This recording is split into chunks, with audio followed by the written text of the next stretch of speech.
Hello ළමයි, ඉතින් ඔයාලට කොහොමද? ඔයාලා හැමෝම පරිස්සමෙන් සතුටින් නැති කියලා මම හිතනවා. වෙනදා විදිහටම මම ඔයාලට අදත් වීඩියෝ එකක් ගෙනාවා. ඉතින් අද නම් මම ගෙනාවේ වෙනස් විදිහේ වීඩියෝ එකක්. අපි ඉතින් බලමු ඒ මොකක්ද කියලා. මේ තමයි ළමයි තෙබුකොළ සම්බෝලයක් හදන විදිහ. ඔයාලා හැමෝම දන්නවත් ඇති. ඒත් මම නම් මෙහාට ආවට පස්සේ තමයි තෙබුකොළ සම්බෝලේ කාලා තියෙන්නේ. කියන්නේ අපේ පළාතේ නැහැ මේවා. ඉතින් මේ තෙබුකොළ වල දැල්ල තමයි අපි සම්බෝලෙට කඩලා ගන්න. ඉතින් අපි මේ තෙබුකොළ වල දළු ටිකක් කඩාගෙන පිරිසුදු ජලයෙන් සෝදලා මෙහෙම චූටියට කපලා පිරිසිදු භාජනයකට දමා ගන්නවා. පසුව බීලුණු ගෙඩියක් අරගෙන ඒකත් හීනියට කපාගෙන සම්බෝලයට එකතු කර ගන්නවා. මේකට ළමයි රතු ලුණු තියනවා නම් ගොඩක් රහයි.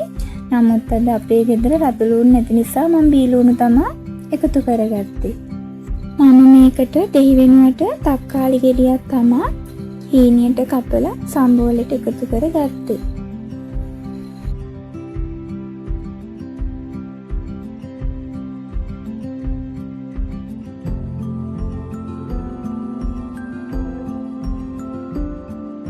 ඉන් පසුව අපි හොඳට පැහිච්ච කොච්චි කරල් 4-5ක් වගේ සම්බෝලයට එකතු කරගන්නවා.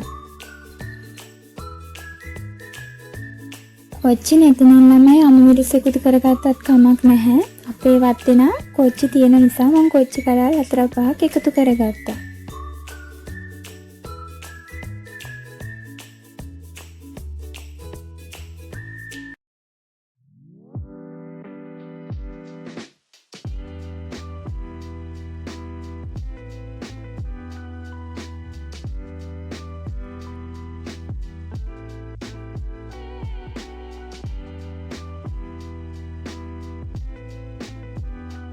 පොල් ටිකකුත් ගාගෙන අපි පොල් කුඩු ටිකත් එම් සම්බෝලයට එකතු කරගන්නවා.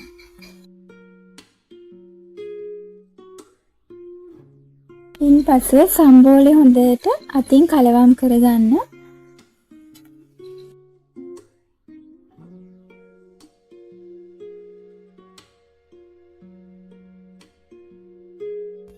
අවසානයේදී ඔයාලා තෙබුකොළ සම්බෝලේ රස බලන්න.